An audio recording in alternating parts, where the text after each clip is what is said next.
안녕하세요. 저는 30대 후반의 평범한 주부입니다. 저는 어렸을 적 부모님께서 이혼하셔서 아주 어렸을 적에는 조부모님 밑에서 크다가 초등학생 되어서야 아빠가 절 데려가셨어요. 저는 늘 엄마가 그리웠고 가슴에 품고 살았습니다. 세상에서 제일 부러운 사람이 엄마가 있는 아이들이었어요. 아빠는 당시 재혼하실 여자가 있었는데 능력이 어찌나 좋으셨는지 애까지 딸렸으면서 처녀장가를 가셨습니다. 아빠는 당시 트럭으로 야채 장사를 하셨는데 그곳에서 물건 거래했던 단골 손님인 새엄마와 만나 인연이 되었다고 합니다. 새엄마는 그 근처에서 큰 건물의 회사 사람들을 대상으로 샌드위치를 팔았는데 이성으로서 매력은 없었는지 혼기를 놓쳐 시집을 못 가시다가 돌싱이었던 아빠를 만나 결혼을 하셨습니다. 서로 인사해 이쪽은 내 새엄마 되실 분이야 배울 점이 많은 분이니까 잘 지냈으면 라고 말을 하는데 당시 제 나이 15살 요새 중2병이란 말이 유행하듯이 한참 막 나가고 엇나갔던 반항기 많은 사춘기였어요. 새엄마가 생긴다고 할 때 얼마나 울었는지 모릅니다. 엄마가 너무 불쌍했어요. 그래서 얼굴도 보지 못한 새엄마가 더 미웠습니다. 가서 말썽 피우지 말고 조용히 잘 지내라. 얼마나 젊은 아가씨가 싹싹하고 예쁜지 예쁜 자식 얻어줄 여자 드물어. 내가 잘해야 내 아빠도 길을 파는 거야 알겠어 라고 하시는데 하나뿐인 손녀 걱정보다 행여나 또 결혼이 잘못될까 염려한 아들 걱정이 먼저이신 할아버지셨네요. 어찌되었든 전 아빠네 집에서 살게 되었고 새엄마는 인심 좋게 제게 다가왔습니다. 소율아 이따 나랑 쇼핑하러 가지 않을래? 실은 나 딸이 생기면 꼭 해보고 싶은 일이었거든. 됐거든요. 아주 웃겨. 누구더러 딸이래요? 쇼핑은 아줌마 혼자 하세요. 피곤하니까 라고 얘기를 했고 새엄마는 이해 못하지 않고 꿋꿋하게 제 곁을 맴돌았습니다. 그럼 엄마가 아니 내가 맛있는 샌드위치 해줄까? 아빠가 야채 싱싱한 거 가져와서 아주 맛있을 거야. 안 먹거든요. 샌드위치 많이 먹으면 살쪄서 싫어요. 전 아줌마보다 예쁘게 살고 싶거든요. 라고 했더니 곁에서 듣고 있던 아빠가 참다 못해 나서더군요. 그럼 일단 우리 다 같이 나갈까? 휴일인데 남들 같이 모처럼 외식도 하고 기분도 내고 하자. 메뉴는 아빠가 정할게 가자라면서 절 눈치 주며 쏘아보셨고 아빠가 엄마에게 매일 화를 내고 소리쳤던 기억이 남아 움찔하며 갈채비를 차렸습니다. 새엄마가 원하는 대로 백화점에 도착해 제 옷을 고르고 있는 사이 저는 화장실에 간다고 하고 1층으로 내려와 액세서리 행사 매장에서 빠른 손으로 몇 개를 넣었어요. 아무도 안 본 줄 알고 쇼핑하던 새엄마에게 빨리 가자고 했고 백화점 밖을 빠져나가려 하는데 그만 가로막는 경비원들에게 제 손버릇을 들키고 말았습니다. 저는 그것 때문에 부모님과 함께 경찰서에 조사를 받아야 했고 새엄마가 경찰에게 빌고 절 호적에서 파버린다는 아빠를 말린 덕분에 고비는 넘겼습니다만 저도 어쩌질 못하는 도벽 때문에 곤란한 순간들이 참 많았어요. 결국 또다시 못된 손을 꿈틀거릴 때 평소 저를 지켜봤던 새엄마가 저를 붙들고 가게를 빠져나와 제 앞에 무릎 꿇고 울면서 말씀하시더라고요. 소율아 나도 어렸을 적에 그랬어. 습관적으로 나도 그랬는데 곁에서 관심 주는 사람도 말리는 사람도 없어서 나는 결국 빨간 줄이 그어졌지만 넌 그러면 안 되잖아. 내가 더 관심 주고 말려줄 테니까 제발 너만큼은 온전하고 평범한 인생 살자. 라며 저를 보듬어 주셨는데 뜻밖의 생각지도 못한 고백에 저는 새어머니를 다시 보게 되었고 제 방황하는 심정을 이해해 줄 사람은 새엄마일 수도 있겠다라는 생각이 불현듯 들기 시작하더라고요. 어느 순간부터 저는 새엄마에게 마음을 열게 되며 곁을 주게 되었고 새엄마는 제게 친어머니 이상으로 더욱더 잘하게 되었습니다. 새어머니가 알아봐 주신 상담 치료까지 받게 되면서 저는 부벽의 상태가 점차 좋아지기 시작했습니다. 아빠가 또다시 바람 잘 날 없는 날들 때문에 자주 외박을 할 때쯤 우리 모녀는 서로를 의지하며 손을 잡고 함께 잠이 들 때도 많았어요. 고등학교를 마친 후 저는 엄마의 뒷바라지에 전문대학교 물리치료 쪽으로 진로를 결정해 가게 되었습니다.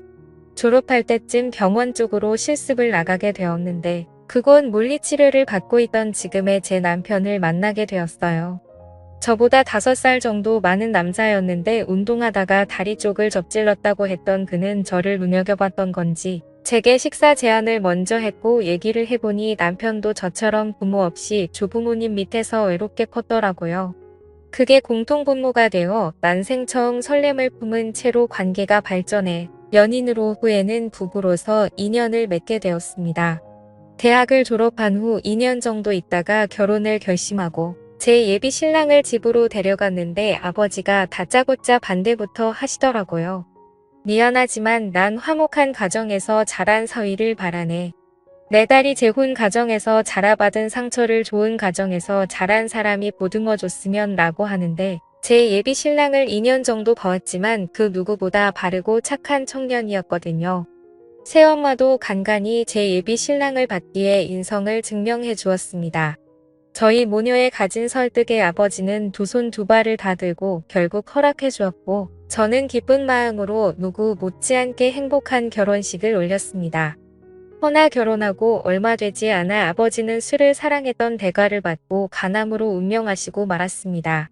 제 남편은 아버지 장례식에서 튼튼한 사위 노릇 아들 노릇을 했고 새엄마는 그렇게 생전 아빠가 속 썩였는데도 유달리 슬퍼하며 힘겹게 아버지를 떠나보냈습니다.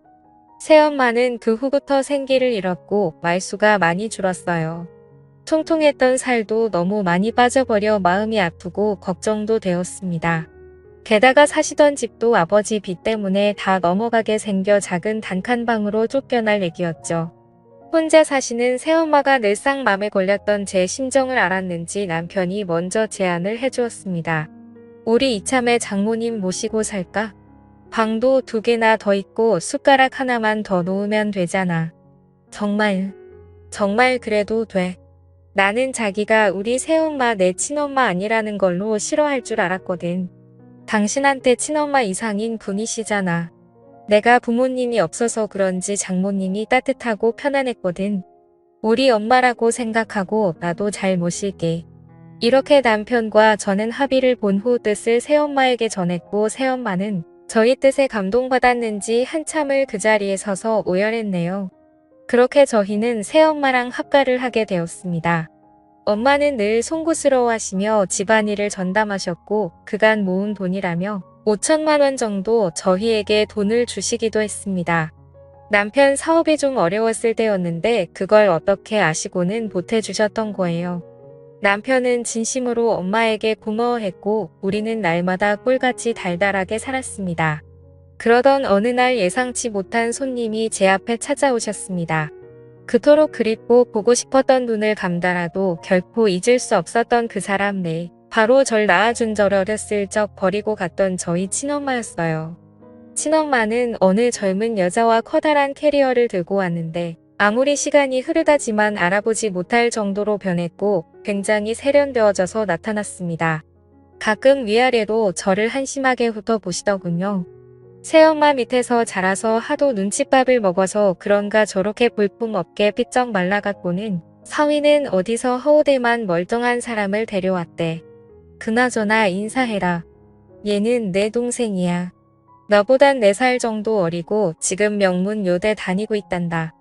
라면서 옆에 젊은 여자를 소개시켜줬는데 알고 보니 엄마가 재혼한 후 낳은 딸이더라고요. 그리 잘났다며 엄마가 칭찬했던 동생은 엄마 못지않게 명품을 휘감고 와서는 집을 이리저리 둘러보았습니다. 엄마는 새아빠와 이혼을 했다더군요. 그때까지만 해도 전 엄마가 그냥 단순히 아버지가 돌아가셨고 제 근황을 보기 위해 찾아온 줄 알았는데 이유는 분명 존재했습니다. 뭐라고? 그러니까 당신 친어머니 아니 장모님이랑 처제가 우리 집에서 앞으로 머물 거라고? 미안해. 엄마가 주식을 좀 크게 하셨다는데 투자했다가 모두 날리셨나봐. 당장 갈 곳이 없다고 해서 일단 당분간만 같이 있기로 했어. 저희 엄마는 당당한 기세로 동생까지 데리고 오긴 했지만 사실상 집이 망해서 갈 곳이 없어 저를 거진 30년 만에 찾은 것이었죠. 이 때문에 저희 남편도 불편한 기색이 역력했고 역시나 제일 마음에 걸렸던 건 바로 저희 새엄마였습니다. 많이 곤란하셨을 텐데도 새엄마는 저희 엄마를 반갑게 맞이하시더군요. 언짢은 기색을 내색한 건 오히려 저희 친엄마 쪽이었어요. 원수 보듯 고깝게 말씀을 뱉으시더라고요. 참 우리 딸이랑 아무 관계도 없으면서 어떻게 이보딸에게 붙어서 살 생각을 하신 건지 얼굴도 참 두꺼우시네요. 뱃속에서 10달 동안 품고 모진 고통한고 낳은 게 누군데 뻔뻔스럽긴. 엄마를 중간에 말렸지만 입은 쉽게 가라앉질 않았습니다. 눈치를 자주 보았고 엄마와 동생은 날이 갈수록 불만과 요구하는 게 많아졌어요. 아니 청소는 대체 누가 하는 거야? 내가 매번 보고 있는데 먼지가 잦을 날이 없어. 음식들은 뭐가 이렇게 싱거워? 아끼다 못해 이젠 소금도 아끼시나? 예, 내 여동생 이번에 등록금 좀 내줘라. 내 여동생 팔자까지 너처럼 만들면 좋겠니? 언니, 우리 이번 달 카드값 좀 갚아주세요. 좀 나와서 그런지 재촉을 하네요. 엄마가 오면서부터 저희 집에 아끼고 잘 살았던 생활 패턴이 완전히 무너져 버렸고 엄마와 여동생 뒷감당하기에 힘이 붙였습니다. 엄마에게는 생난리를 쳤지만 그렇다고 갈 곳 없는 사람들을 차마 내쫓을 수는 없었지요. 어찌됐든 제 혈육들이니까요. 적어도 제 입으로 못할 것을 안 남편이 보다 못해 엄마와 동생한테 반도직입적으로 얘기를 하더라고요. 장모님 그리고 처제 저희가 형편이 어려워서 더 이상은 카드값이니 용돈을 못 드릴 것 같아요. 처제도 등록금 대줬으면 됐지 그 이상 언니한테 메꿔달라는 건 도리가 아니에요. 그러자 엄마가 상심지를 겨며 제 남편한테 달려들더군요. 도리, 너 이놈 방금 도리라고 했어? 배우지 못했으면 예의라도 있어야지 어른한테 본세하고는. 너 이때까지 이런 놈하고 어떻게 살았니? 내가 더 좋은 후처 자리 알아볼 테니 당장 갈라서. 라고 난리를 치니 곁에서 지켜보던 새엄마가 보다 못해 처음으로 목소리를 높이셨습니다. 그렇게 화난 모습은 살면서 생전 처음이었어요. 어른이면 어른답게 구세요. 우리 사위가 틀린 말 한 것도 아니고 어른 소리 했다고 갈라서라니요. 이건 아니죠 소율엄마. 오호라 사위 녀석이 뭘 믿고 깝죽대나 했더니만 당신이 시켰구만. 내가 어린 널 놓고 나오는 게 아닌데 이런 사람들이랑 엮여서 살게 하다니 내가 얼마나 힘들었겠니? 엄마가 이제부터라도 너 지킬 테니까 저것들 다 내쫓고 엄마랑 새로 시작하자. 그는 엄마가 막 제게 아픈 곳 건드리며 얘기하는 바람에 속이 울컥거려 저는 그만하시라고 말하고 그 자리를 빠져나왔습니다. 사실은 아무한테도 얘기 못했지만 자라면서 엄마의 손이 많이 필요했고 엄마가 너무나 그리웠어요. 새엄마가 좋은 분이시고 그 역할을 해주려고 했지만 신적으로는 부족한 마음이 있었습니다. 제 친모에 대한 그리움이 늘 남아있어 엄마가 무리한 행동을 하고 있다 한들 거스르고 싶지 않았어요. 남편에게 제 뜻을 얘기해도 이해한다고는 했지만 이렇게 자주 부딪히는 날이면 무조건 새엄마 편만 들고 얘기하니 은근히 그것도 거슬리고 서운하대요. 말리는 새엄마까지 괜히 얄밉더군요. 결국 이런 식으로 늘상 식구들 모두가 복창이 터지는 날이니 이런 동거를 계속할 수는 없었어요. 저는 고민하다 남편을 따로 불러 세웠습니다. 여보 미안한데 저번에 엄마가 우리에게 준 돈 회사에 쓴 거 다시 돌려줄 순 없어. 지금 당장 이용통하기가 쉽진 않지. 당신도 알다시피 사업에 급한 불끈을 했었고 나머지 좀 남긴 건 친장모님 처제 카드값이랑 등록금 하느라 다 나갔잖아. 왜 그러는데? 당신 설마 지금 분위기가 안 좋잖아. 자꾸 부딪혀서 맨날 가정에서 큰 소리가 오가니까 스트레스 받기도 하고 이럴 바엔 좀 떨어져 있는 것도 괜찮을 것 같아서. 그럼 친장모님하고 처제가 나가야지 왜 우리 장모님을 떨어져 있게 하는 건데? 30년 만에 날 보러 온 엄마와 동생을 어떻게 내보내 그럴 순 없어. 아무리 그래도 내 부모고 형제야. 다 내 핏줄들이라고. 난 절대 그렇게는 못해. 그럼 정말 어쩔 수 없네. 친장모님이랑 처제는 당신이 모시고 우리 장모님은 앞으로 내가 모실게. 나도 지금 친장모님하고는 매번 이렇게 살기 싫다. 저는 그게 무슨 말이냐고 엄마를 모시면 나하고는 어떻게 할 거냐고 했더니 미안하다며 엄마랑 여동생이 떠나면 그때 돌아오겠다고 저를 외면했습니다. 그리고 남편은 이튿날 정말로 짐을 싸서 새엄마와 같이 집을 나가버렸습니다. 엄마는 정작 새엄마와 남편이 집을 나가자 재빠르게 태세 전환을 하더라고요. 내가 좀 심한 것 같아서 아들처럼 삼고 잘해주려고 했는데 왜 또 마음 안 좋게 나간 거야. 미안하다. 엄마가 이제부터 너한테 못해준 뒷바라지 지금이라도 하며 제게 연애 때와는 달리 애원을 했고 저는 그 애원에 넘어가 일단 남편에게 연락해서 제발 돌아와 달라고 새어머니께는 달달이 용돈도 드리고 어떻게든지 살게끔 해드릴 테니까 아들 삼겠다던 우리 친엄마 마음 좋게 여기고 오라 했지만 전혀 먹히질 않았습니다. 결국 저는 엄마와 동생을 데리고 살게 되었고 자연스럽게 가장이 되었으며 매달 나오는 지나친 카드값도 모자라 더욱이 엄마가 이혼했다던 재혼한 남자까지 그러니까 새아버지까지 우리 집에 들어오게 된 것이었어요. 잠시만 살려던 그들 세 가족은 저희 집을 차지해서 자신의 것인 마냥 누렸고 저는 매일 들어와 집안일에 시달리며 돈줄 노릇을 해야만 했습니다. 그리고 정말 후회하며 폭발할 만한 일이 드디어 터지고 말았습니다. 좋은 사람 만나서 아무래도 결혼해야 할 것 같은데 예단 좀 대줘요라면서 배를 어루만지는 배를 보며 공부하라고 등록금 대주었더니 엉뚱한데 시간을 썼는지 임신한 배를 만지며 갸륵하게 웃는데 눈앞이 캄캄했습니다. 가뜩이나 혈압이 올랐지만 꼭 눌러 참고 미안한데 대출도 못 받고 더 이상 돈이 없다고 하니 엄마가 안면 몰수하며 또 나서더라고요. 이 집 있잖니? 담보로 대출 받아 예단 좀 해주면 안 되겠니? 내 세부될 사람이 아주 마치 예비 법조인이라니까. 지금 로스쿨 다닌다는데 어디 법조인 사위를 얻어봐 왜 돈도 다 갚고 너 은혜 모른 척 하겠니? 애시당초 내 남편하고는 근본부터 다른 사람이라니까. 돈 좀 남으면 내 새아빠 재기하게끔 투자도 좀 하고 지금은 비록 망했지만 한방에 있는 사람이야. 저는 엄마의 말에 이성을 잃고 그 자리에서 소리를 지른 뒤 바닥에 주저앉고 말았습니다. 그리고 내가 살기 위해 그 집에서 빠져나와서 한참을 걸었어요. 어디서부터 뭐가 그렇게 잘못된 건지 난 그저 엄마가 그리워서 보고 싶어서 같이 모시고 싶었던 것뿐인데 엄마는 제가 생각해온 사람이 아닌 게 문제였던 걸까요? 오늘따라 유난히 새엄마와 남편이 그리웠습니다. 감정에 북받쳐 나오긴 했지만 갈 곳이 없더라고요. 큰맘 먹고 괜찮겠지 마음 먹고 다시 들어갔는데 도어락을 조심히 열고 들어가니 오붓하게 세 식구가 TV 보며 하허호호 즐겁게 지내고 있더이다. 누구도 원망할 수 없었고 그대로 돌아설 수밖에 없었어요. 세월이 무정한 탓인지 인간의 이기심 탓인지 친엄마의 진짜 모습 앞에 진심으로 후회를 하며 남편에게 연락할 수밖에 없었습니다. 당신이 울었다고 하며 전화기를 붙들고 한참이나 울었습니다. 남편이 제 절실한 말을 듣고 바로 제 앞에 오더라고요. 곁에는 새엄마도 함께였고 앙상해져 버린 저를 맞아주며 안쓰럽게 눈물 짓고 온저를 다독여 주었습니다. 괜찮아 서유라. 아무 말 안 해도 그 심정 내 잘 안다. 엄마 품으로 잘 돌아왔어. 내 새끼 미안해. 엄마 가슴 많이 아팠지. 엄마가 우리 엄마인데 나를 생각해준 건 우리 엄마밖에 없었는데 그깟 핏줄이 뭐라고 그딴 게 뭐라고.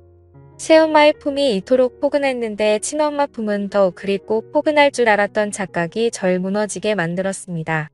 남편은 저와 새어머니를 모시고 저희 집으로 들어갔고 정중하지만 단호하게 그들에게 집에서 나가달라 했지만 못 나가겠다고 대자로 뻗고 통곡하고 남편은 역정을 내며 온갖 욕설을 다 듣고 끝내는 경찰까지 오고서야 마무리가 되었습니다. 남편과 저 새엄마의 꼴은 정말이지 말이 아니었어요. 그들은 한스럽게 억울한 듯 경찰 앞에 진술을 했지만 집이 남편과 저의 공동 명의로 되어 있었던 터라 나갈 수밖에 없었죠. 친엄마는 다시 한번 제 마음을 흔들기 위해 팔린 핏줄을 운운하며 애원했지만 더 이상 속을 수 없었어요. 왜냐하면 저는 핏줄보다 소중한 남편과 핏줄 그 이상으로 사랑한 엄마를 지키고 싶었으니까요. 비록 친엄마를 다시 잃기는 했지만 후회하진 않습니다. 저희 가족은 다시 행복하게 살아나가고 있네요. 언제까지나 제 가족들과 온전하고 평안하게 함께 살고 싶습니다. 핏줄보다 중요한 건 신뢰와 정이란 걸 알았으니까요.